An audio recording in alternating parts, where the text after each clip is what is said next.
नमस्कार। नमस्कार। आज मैं आपको बताऊंगा कि आपकी कुंडली में जॉब है या बिजनेस है। आप जॉब करोगे या बिजनेस करोगे। तो सबसे पहले तो ये देखो, ये हमारी जन्म कुंडली है। ये है हमारी जन्म कुंडली। यहाँ ये होता है हमारा पहला घर, ये होता है दूसरा घर, ये होता है तीसरा घर, थर्ड हाउस, ये होता है चौथा घर, फोर्थ हाउस, ये होता है फिफ्थ हाउस, ये होता है सिक्स्थ हाउस, फिर ये होता है सेवेंथ हाउस, फिर ये होता है एट्थ हाउस, ये होता है नाइन्थ हाउस, नाइन्थ है ना, ये होता है टेंथ हाउस, ये होता है इलेवेंथ हाउस, फिर ये होता है ट्वेल्थ हाउस। अब जन्म कुंडली में क्या होता है, ये जो छठा घर होता है, आठवां घर होता है और ये 12वां घर होता है। ये हम इसको खराब मानते हैं। छठे, आठवें और 12वें घर को हम लोग खराब घर मानते हैं। तो अगर हमें बिजनेस करना है तो हमें देखना पड़ेगा, ये सेकंड हाउस देखना पड़ेगा। सेकंड हाउस होता है बैंक बैलेंस का। सेकंड हाउस होता है बैंक बैलेंस का। फिर ये देखना पड़ेगा हमें सेवेंथ हाउस। सेवेंथ हाउस होता है बिजनेस का और पार्टनरशिप में बिजनेस का। फिर हमें देखना पड़ेगा इलेवेंथ हाउस। इलेवेंथ हाउस होता है इनकम का।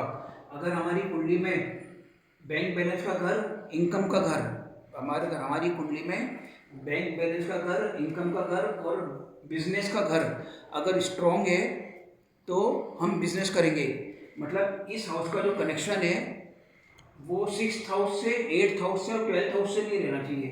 मतलब जिनके जो मालिक हैं वो सिक्स हाउस में, एट्थ हाउस में और ट्वेल्थ हाउस में नहीं बैठने चाहिए, और उनके ऊपर किसी पाप ग्रह की दृष्टि नहीं पड़नी चाहिए, और उनके ऊपर किसी पाप ग्रह की दृष्टि नहीं पड़नी चाहिए। तो हम बिजनेस करेंगे। पाप ग्रह मतलब जैसे राहु केतु वगैरह की दृष्टि नहीं पड़े तो हम क्या करेंगे, बिजनेस करेंगे। और इसके अलावा जन्म कुंडली में अगर हमारा बुध स्ट्रॉन्ग है, शुक्र स्ट्रॉन्ग है और मंगल स्ट्रॉन्ग है तो भी हम बिजनेस करेंगे। बुध हो गया व्यापार का कारण, व्यापार का कारक घर है। तो अगर हमारी कुंडली में second house, seventh house, eleventh house strong है और बुध, शुक्र और मंगल स्ट्रॉन्ग है तो हम बिजनेस करेंगे। तो ये तो होगी बिजनेस की बात। इसके अलावा अगर टेंथ हाउस में, अगर ये हो गया टेंथ हाउस, यहाँ से गिनेंगे तो 1 2 3 4 5 6 7 8 9 10 11 12, तो ये हो गया टेंथ हाउस। अगर टेंथ हाउस में चर राशि है 1 4 7 10 तो भी हम बिजनेस करेंगे। टेंथ हाउस में चर राशि है, मतलब मेष राशि, कर्क राशि, तुला राशि और मकर राशि, ये चर राशि होती है तो भी हम बिजनेस करेंगे। और अगर इस घर में चर राशि है तो भी हम बिजनेस करेंगे। और अगर चर राशि में बहुत सारे घरे बैठे रहेंगे तो भी हम बिजनेस करेंगे। फिर इसके अलावा एक चीज़ और नोट कर लो, अष्टक वर्ग होता है कुंडली में। अष्टक वर्ग, अष्टक वर्ग में पॉइंट्स दिए रहते हैं हर खानों के ऊपर। तो अगर हर खाने के ऊपर जैसे टेंथ और इलेवेंथ है, अगर इनमें 28 या 28 से ज़्यादा पॉइंट है, 28 या 28 से ज़्यादा, तो भी हम बिजनेस करेंगे। तो भी हम बिजनेस करेंगे। अगर यहाँ इस घर में और इस घर में 28 या 28 से ज़्यादा पॉइंट है तो भी हम बिजनेस करेंगे। अब बात आती है सर्विस की। सर्विस में हम देखते हैं छठा घर और 10वां घर। अगर हमारी कुंडली में छठा घर और 10वां घर सही है, मतलब स्ट्रॉन्ग है, तो हम सर्विस करेंगे। छठवां घर और 10वां घर स्ट्रॉन्ग है तो हम सर्विस करेंगे। छठा घर होता है कुंडली में सर्विस का और 10वां घर होता है प्रोफेशन का, तो भी हम बिजनेस करेंगे।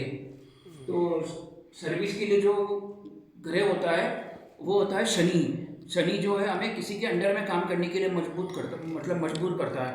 तो शनि अगर हमारा कमज़ोर है, कमज़ोर डिग्री का है, तो हमें सर्विस करनी चाहिए किसी के अंडर में ही। वहीं अगर शनि स्ट्रॉन्ग है, उच्च राशि का है, खुद की राशि का है, तो हमारे नीचे जो है वो मतलब थोड़े कमज़ोर आदमी काम करेंगे। अगर शनि हमारी कुंडली में कमज़ोर है तो हम काम करेंगे, और शनि हमारी कुंडली में अच्छा है, बढ़िया है, तो हमारे नीचे लोग काम करेंगे। तो ये ध्यान में रखना है।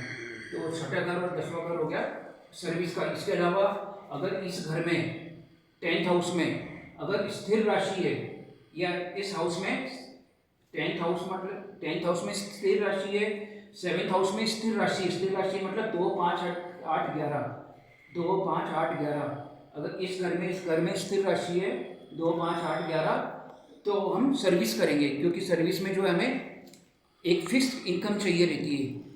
और अगर इस घर में 20 स्वभाव राशि है टेंथ में और सेवेंथ में, टेंथ हाउस में और सेवेंथ हाउस में 20 स्वभाव राशि है, मतलब 3 6 9 12, तो हम सर्विस भी कर सकते हैं और आने के बाद में, घर में आने के बाद में शाम को दूसरा काम भी कर सकते हैं। मतलब हम सर्विस और बिजनेस दोनों कर सकते हैं। धन्यवाद।